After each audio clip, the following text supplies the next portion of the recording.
All right, let's just jump right in. If you've been feeling like the world is getting more and more complicated, well, you are definitely not alone. And out of all that digital noise, a pretty interesting new group of thinkers has popped up, using podcasts and long-form interviews to try and make sense of it all. To really get why this is happening, you have to understand the sheer scale of the change we're living through. This isn't just a vague feeling in the air. A major U.S. intelligence report put it in really stark terms, basically saying that the world order we've known for decades is just fading away.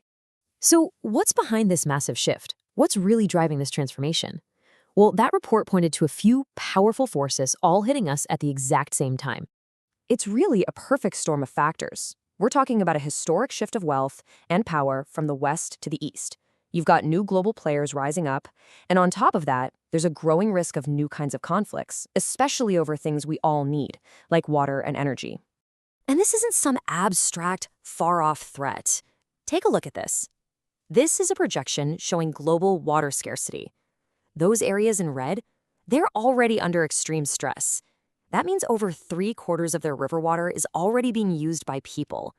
This is the kind of real-world pressure that can spark some serious instability. So, in the face of all this chaos, what are people supposed to do? Well, a new kind of public intellectual has sort of stepped into the void, not in fancy university halls, but right where everyone is, online. It makes sense, right? People are craving ways to understand what's happening. And that's created this huge audience for thinkers who are willing to tackle the big picture, folks operating way outside of traditional media or academia. And you've almost certainly heard of some of these guys. We're talking about figures like Joe Rogan, Jordan Peterson, and Lex Fridman. And also a less known but really influential thinker in these circles, Daniel Schmachtenberger. They've become the faces of this whole new movement. And what they're doing is, it's just fundamentally different.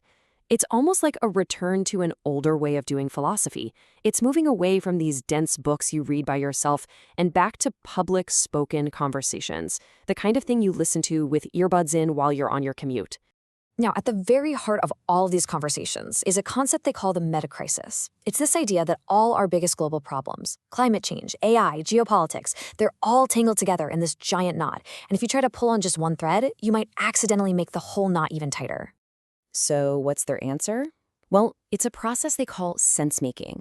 The whole idea is to use these marathon multi-hour conversations to try and map out that giant knot, that metacrisis, so that maybe, just maybe, we can find what they call a third attractor, basically a path forward that isn't just total chaos on one side or a global dictatorship on the other. And believe me, they are serious about the time commitment this takes. This is not about sound bites. A single monologue from Schmachtenberger just introducing his ideas is almost 3 hours long. The thinking is a problem this complex needs that kind of deep dive. But here's where it gets really, really interesting.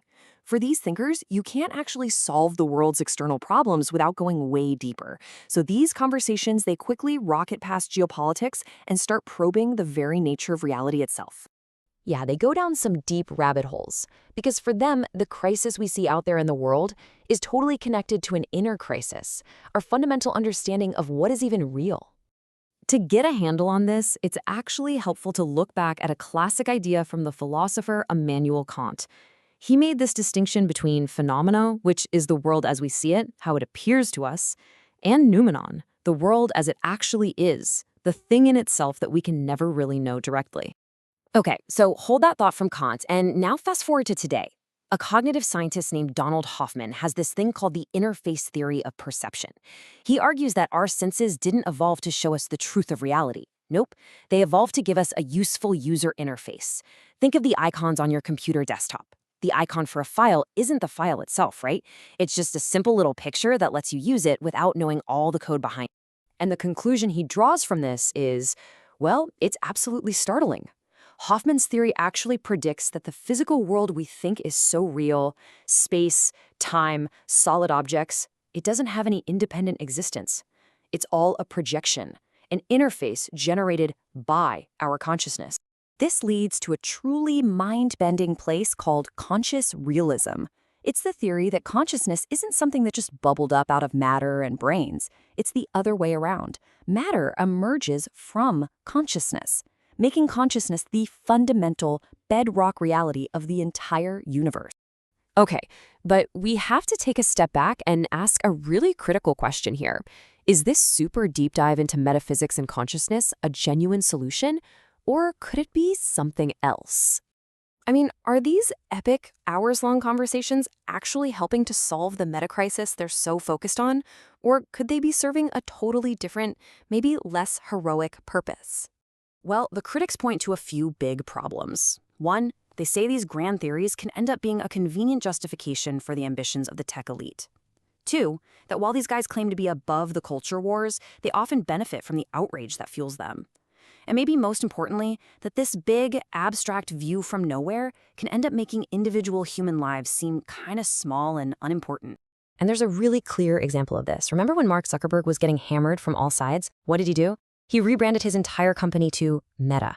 And then he went on the podcasts of both Joe Rogan and Lex Fridman, using the language of these big meta ideas to sort of float above the messy political fights he was losing down on the ground. So that leaves us with the ultimate question, doesn't it? Is this whole new wave of streaming philosophy a real, genuine search for answers? Or is it maybe just a very sophisticated and maybe even comforting story we tell ourselves to feel better about how confusing and chaotic everything seems?